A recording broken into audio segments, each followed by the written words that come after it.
فوج میں staff colour کے بیٹے کی پاکستان کے متنازع ترین صدر بننے کی کہانی۔ آمریت کا ایک تاریک عہد، جنرل ضیاء الحق کا سب سے خوفناک اقدام کون سا؟ ذوالفقار علی بھٹو کو ضیاء الحق کی کس خوبی نے متاثر کیا تھا؟ جنرل ضیاء الحق کا ذکر آئے تو بہت سے زخم تازے ہو جاتے ہیں۔ دھیرے دھیرے یاد آنے لگتا ہے کہ ہمارے ملک میں لاکھوں کلاشنکوفیں کہاں سے آئیں، نوجوان نسل ہیروئن کی کیسے عادی ہوئی، دہشت گردی کیسے عام ہوتی گئی اور نفرت کی سیاست کا آغاز کیسے ہوا، جس کی بنیاد علاقائی، لسانی اور فرقہ وارانہ جماعتوں کے ذریعے رکھی گئی تھی۔ کوئی نہیں جانتا تھا کہ برطانیہ کی ہندوستانی افواج کے ایک اسٹاف کلرک محمد اکبر کے گھر 12 اگست 1924 کو پیدا ہونے والا دوسرا بیٹا محمد ضیاء الحق کیسی تیزی سے ترقی کرے گا اور پاکستان کا صدر بن جائے گا۔ ضیاء الحق نے 1943 میں برٹش آرمی میں شمولیت اختیار کی۔ انہوں نے دوسری جنگ عظیم اور 1965 کی پاک بھارت جنگ میں حصہ لیا تھا۔ 1973 میں وہ میجر جنرل بنے، 1975 میں لیفٹیننٹ جنرل، اور انہی دنوں وزیر اعظم ذوالفقار علی بھٹو نے انہیں دیکھا اور پسند کر لیا۔ 1 مارچ 1976 کو وزیر اعظم ذوالفقار علی بھٹو نے ضیاء الحق کو کئی سینئر آرمی افسروں پر ترقی دے کر 4 اسٹار جنرل اور چیف آف آرمی اسٹاف بنا دیا۔ بھٹو صاحب کو یہ منسکر المزاج، مذہبی رجحان رکھنے والا جنرل اچھا لگا تھا، جو بظاہر سیاست میں کوئی دلچسپی نہیں رکھتا تھا۔ عوامی سطح پر بھٹو صاحب کو بڑھتی ہوئی مخالفت کا سامنا تھا اور سیاسی محاذ پر چومکھی جنگ لڑنے سے پہلے وہ فوج کی مکمل وفاداری کے سلسلے میں پورا اطمینان حاصل کرنا چاہتے تھے۔ انہی بحرانوں کے دوران 1977 کے پارلیمانی انتخابات کا اعلان ہو گیا۔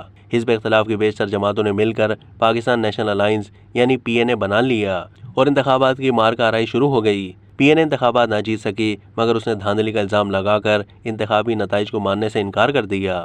بھٹو حکومت کے خاتمے کے لیے ملک گیر عوامی تحریک شروع ہو گئی، جو دیکھتے ہی دیکھتے سول نافرمانی کی حدوں کو چھونے لگی۔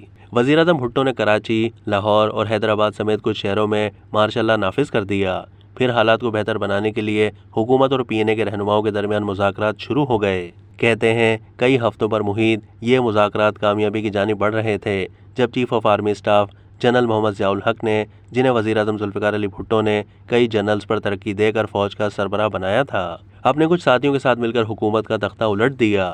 5 جولائی 1977 کی شام وزیر اعظم بھٹو اور ان کی کابینہ کے ساتھیوں کو ملٹری پولیس نے حفاظتی تحویل یعنی پروٹیکٹیو کسٹڈی میں لے لیا۔ یوں پاکستان کی تاریخ میں ایک نئے فوجی عہد کا آغاز ہوا جو 11 سال تک جاری رہا اور جس کے اثرات سے پاکستان آج تک نہیں نکل پایا ہے۔ جس وقت یہ واقعہ رونما ہوا تھا اس وقت یہی کہا گیا تھا کہ ملک میں پھیلی ہوئی بدامنی اور سول نافرمانی کے علاوہ سیاستدانوں کی باہمی کشمکش کے نتیجے میں پھیلنے والے انتشار کو روکنے کے لیے ملک میں مارشل لا لگانا پڑا ہے، مگر بعد میں یہ ثابت ہوا کہ جنرل ضیاء الحق نے پوری منصوبہ بندی کے ساتھ یہ قدم اٹھایا تھا۔ اس کارروائی کو آپریشن فیئر پلے کا نام دیا گیا تھا۔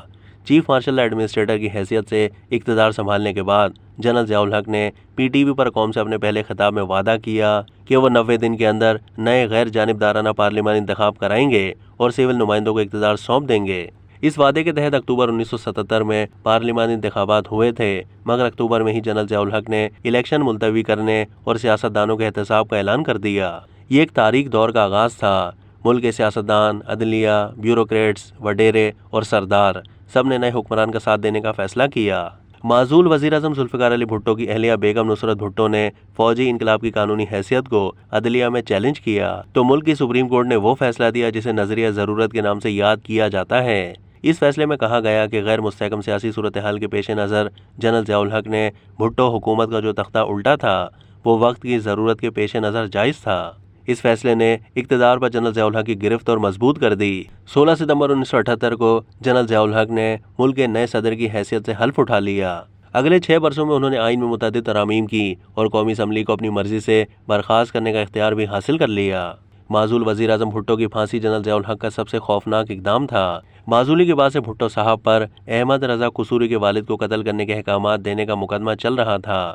لاہور ہائی کورٹ نے انہیں سزائے موت سنائی۔ اس سزا کے خلاف سپریم کورٹ میں قانونی اپیل دائر کی گئی۔ کئی سماعتوں کے بعد سپریم کورٹ نے سزائے موت برقرار رکھنے کا فیصلہ سنایا۔ یہ ایک منقسم فیصلہ تھا جس میں 7 ارکان پر مشتمل جج میں سے 3 ججوں نے سزائے موت کے خلاف اور 4 ججوں نے سزائے موت کے حق میں رائے دی تھی۔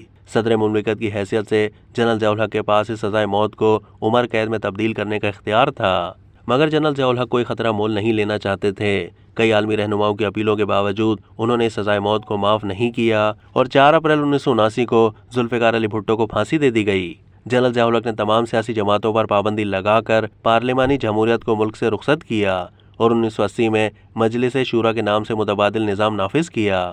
اس مجلس شورا میں دانشوروں، علماء دین، صحافیوں، ماہرین معاشیات اور دیگر شعبوں کے ماہرین کو شامل کیا گیا۔ مجلس شورا کے 284 ارکان تھے اور ہر ایک کی نامزدگی صدر جنرل ضیاء الحق کی مرضی کے مرہون منت تھی۔ بیوروکریٹس، ٹیکنوکریٹس اور ماہرین کی اس فوج میں آغا چاہی، شریف الدین پیرزادہ، محبوب الحق، رویدہ خان، غلام اسحاق خان اور دیگر لوگ شامل تھے۔ جنرل ضیاء الحق کی خوش قسمتی تھی کہ جب وہ بھٹو حکومت کا تختہ الٹ کر برسر اقتدار آئے تو اس کے 2 سال کے بعد ہی سوویت یونین نے افغانستان پر قبضہ کر لیا اور پاکستان اچانک ساری دنیا کی نظروں میں آ گیا۔ ایسے میں جنرل ضیاء الحق نے اپنے قریبی دوست جنرل اختر عبد الرحمان کے ساتھ مل کر روس کے خلاف امریکہ اور CIA کی جنگ لڑنے کا فیصلہ کیا۔ یہ جنگ افغان مجاہدین کے ذریعے لڑی گئی اور اس کے لیے امریکہ نے کروڑوں ڈالرز فراہم کیے، جس کے نتیجے میں سوویت یونین کو بالآخر افغانستان سے نکلنا پڑا اور جنرل ضیاء الحق امریکیوں کی نظر میں ہیرو بن گئے۔ مگر افغانستان کی اس جنگ نے پاکستان کو وہ زخم بخشے جو آج تک نہیں بھر سکے ہیں۔ اس ایڈونچر کے نتیجے میں پاکستان میں کلاشنکوف کلچر آیا، دہشت گردی اور ہیروئن کے نشے کی وبا آئی۔ انہی مجاہدین گروپوں میں سے 2 جہادی گروپ طالبان اور القاعدہ بن کر ابھرے، جنہوں نے اگلے سالوں کے دوران قیامت برپا کر دی۔ آج پاکستان جن پریشانیوں سے دوچار ہے ان میں سے بیشتر جنرل ضیاء الحق کے دور کا تحفہ ہیں۔